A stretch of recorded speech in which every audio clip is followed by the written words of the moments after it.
Coming into class of social science, so students will continue our previous topic, that is non-cooperation movement. Non-cooperation movement हमने previous lecture में भी पढ़ा था, थोड़ा सा रिकॉल करते हैं उसको। जब गांधी जी को रॉल्ट एक्ट में सक्सेस नहीं मिल पाई थी और उसका जो रिजल्ट मिला था that is very very brutal, बहुत ही नुकसानदायक। तो गांधी जी ने सोचा कि इस मूवमेंट को, रॉल्ट एक्ट को हमें खत्म करना पड़ेगा और इसे और अच्छे तरीके से स्टार्ट करना पड़ेगा। और उसी टाइम पर खलीफा के साथ भी अन्याय हुआ, तो गांधी जी ने सोचा क्यों ना हम मुस्लिम और हिंदू दोनों मिलकर इस मूवमेंट को स्टार्ट करें, तो हमें सक्सेस मिलने के चांसेस ज्यादा है। तो उन्होंने क्या स्टार्ट किया था, खिलाफत मूवमेंट। अब जो खिलाफत मूवमेंट है, गांधी जी ने बोला इस शर्त पे स्टार्ट किया जाएगा जब पीपल, जो गवर्नमेंट है, ब्रिटिश गवर्नमेंट को कॉपरेट ना करें इन एनी वे, स्कूल्स छोड़ दें, उनके जॉब्स पर जाना बंद कर दें, जो लेजिस्लेटिव काउंसिल में पार्टिसिपेट करते थे वो बंद कर दें, और अपने मूवमेंट के लिए उन्हें ब्रिटिशर्स के अगेंस्ट जाना ही पड़ेगा। तो अपने खिलाफत मूवमेंट को किसके साथ जोड़ा, नॉन कॉपरेशन के साथ, जिसमें हमने हर चीज का बायकॉट किया जो ब्रिटिशर से क्या थी, रिलेटेड थी। अब हम पढ़ेंगे इस लेक्चर में non cooperation movement, differing strands with in movement, मतलब डिफरेंट डिफरेंट सिचुएशंस। इस मूवमेंट को 3 पार्ट्स में डिवाइड इसलिए किया गया है क्योंकि ये मूवमेंट जो था अलग अलग जगह पर अलग अलग तरीके से हुआ। तो हम पहला डिस्कस करेंगे, 3 पार्ट्स बता देते हैं, movements in the towns, movements in the country side, movements in the plantations. तो हम डिस्कस करेंगे मूवमेंट्स इन द टाउन्स इस लेक्चर में। Movement in the towns means with in city, जो थोड़ा सा डेवलप्ड एरिया है। तो अब क्या हुआ, मूवमेंट तो स्टार्ट हो गया। All of them responded to the call of the Swaraj. Gandhi ji ने सबको बोला कि आपने इस मूवमेंट में पार्टिसिपेट करना है, हम स्वराज चाहते हैं तो हमें ब्रिटिशर्स के अगेंस्ट जाना पड़ेगा। But it had different meaning for them. सब लोगों ने इस चीज का अलग अलग मीनिंग लिया, अलग अलग तरीके से इस मूवमेंट में पार्टिसिपेट किया। हम बात करते हैं सबसे पहले मिडिल क्लास पार्टिसिपेशन, मतलब मिडिल क्लास लोगों ने कैसे पार्टिसिपेट किया। गांधी जी ने प्रीवियस लेक्चर में मैंने आपको बताया था, उन्होंने बोला था कि जो चीज आप ब्रिटिशर से रिलेट करती है उसके बिल्कुल अगेंस्ट जाओ। Students left government school and colleges, उन्होंने छोड़ दिया। हेडमास्टर्स और टीचर्स ने स्कूल से रिजाइन कर दिया। लॉयर्स ने अपनी जो प्रैक्टिसेस थी वो भी बिल्कुल बंद कर दी, उन्होंने कोर्ट में जाना ही बंद कर दिया। और काउंसिल इलेक्शन को उन्होंने क्या कर दिया, बायकॉट की। जो ब्रिटिशर्स जिस इलेक्शंस में हम पार्टिसिपेट हो सकते थे ब्रिटिशर्स की काउंसिल्स में, उन्होंने बिल्कुल इस चीज को भी बायकॉट कर दिया। बट एक एरिया ऐसा था जहां पर लोगों ने पार्टिसिपेट किया, वो क्या था, मद्रास। मद्रास में जस्टिस पार्टी थी, वो पार्टी थी नॉन ब्राह्मण्स की। उन्होंने वहां पर इलेक्शंस को बायकॉट नहीं किया। व्हाट वाज द रीजन, क्यों, ऐसा क्या रीजन था? उन्हें लगा कि अभी अभी हमें पावर मिली है, अभी हम अपने राइट्स को एंजॉय कर रहे हैं, इलेक्शंस में पार्टिसिपेट हो रहे हैं और हमें इसके प्रिविलेजेस मिल रहे हैं। तो अगर हम इस इलेक्शन से बायकॉट कर देंगे तो हमारे सारे प्रिविलेजेस क्या हो जाएंगे, खत्म हो जाएंगे। तो उन्होंने इसमें पार्टिसिपेशन करने के लिए गांधी जी को सपोर्ट नहीं किया। किसने, मद्रास की जस्टिस पार्टी ने, जो किससे बिलोंग करते थे, नॉन ब्राह्मण से। तो इसे छोड़कर बाकी मिडिल क्लास लोगों ने, सबने क्या किया, पार्टिसिपेट किया। अब देखते हैं नॉन कॉपरेशन मूवमेंट का इकोनॉमी पर क्या फर्क पड़ा, क्या इफेक्ट पड़ा। इकोनॉमी मतलब हमारी अर्थव्यवस्था।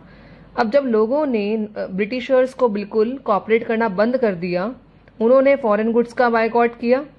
फॉरेन गुड्स में क्लोथ हो गए, जो भी चीजें वहां से आती थी, और उसको जला दिया।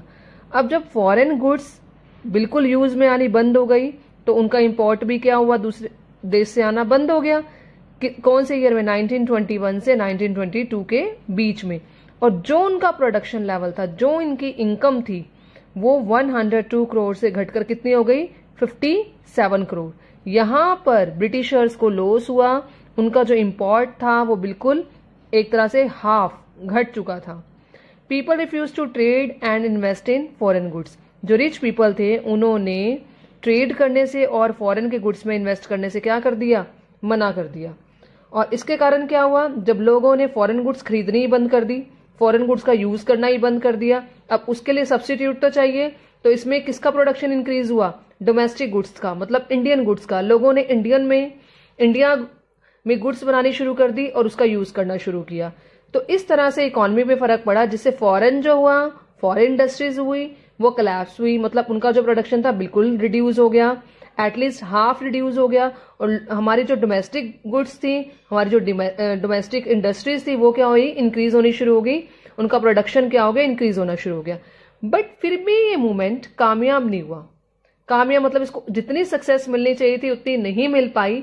इनिशियली तो ये मूवमेंट बहुत अच्छे तरीके से चला, बहुत लोगों ने सपोर्ट किया, बट फिर भी ये मूवमेंट क्या हो गया, सिटीज में डाउन गया, स्लो हो गया। तो हम पढ़ते हैं इसके limitations. Limitations means drawbacks you can say, या कमियां।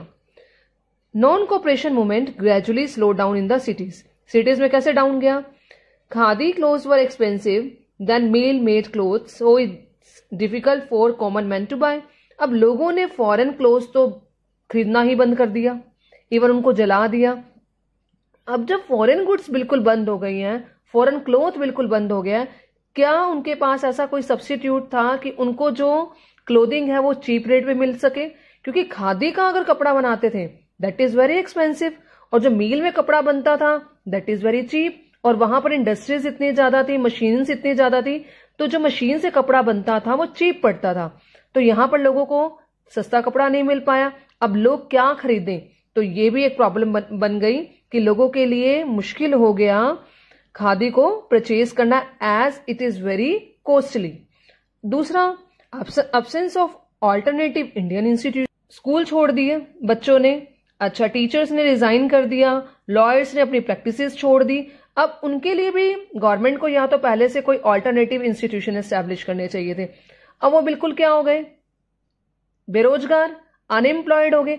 अब वो अपने घर का गुजारा कैसे करेंगे? 2 महीने 4 महीने वो इस स्ट्रगल में पार्टिसिपेट कर सकते थे, but not for the long time, क्योंकि उनके पास खाने के लिए कुछ नहीं है, क्योंकि गवर्नमेंट ने उनके लिए कोई इंस्टीट्यूशन नहीं बनाए। ना बच्चों के लिए स्कूल्स बनाए थे कि बच्चे वहां पर स्टडी कर सकें, ना गवर्नमेंट ने कॉलेजेस एस्टैब्लिश किए थे कि जो कॉलेज के बच्चे हैं वो वहां पर स्टडी कर सके, टीचर्स वहां पर पढ़ा सके, और लॉयर्स के लिए कोर्ट नहीं बने हुए थे। तो सबने क्या किया, गिव अप कर दिया, इस जो नॉन कोऑपरेशन मूवमेंट था उसमें पार्टिसिपेट करने से मना कर दिया। और लॉयर्स ने और टीचर्स ने दोबारा से रीज्वाइन किया गवर्नमेंट इंस्टीट्यूशन को, क्योंकि उनके पास इसके अलावा कुछ भी बचा नहीं था कि वो क्या करें। तो स्टूडेंट्स, जो मूवमेंट स्टार्ट हुआ that is started with enthusiasm, means बड़े उत्साह से वो स्टार्ट हुआ, बट उसको इतनी सक्सेस नहीं मिली जितनी सिटीज में मिलनी चाहिए थी। क्योंकि सिटीज में क्या हुआ था वो आप सब रीड कर चुके हो। तो हमने पढ़ा है मूवमेंट इन द टाउन्स, किसने पार्टिसिपेट किया, इकॉनमी पर उसका क्या फर्क पड़ा, और वो मूवमेंट इतना सक्सेसफुल नहीं हुआ। तो स्टूडेंट, आप ये टॉपिक में टाउन से रिलेटेड, मूवमेंट इन टाउन से रिलेटेड क्वेश्चंस कवर कर सकते हैं।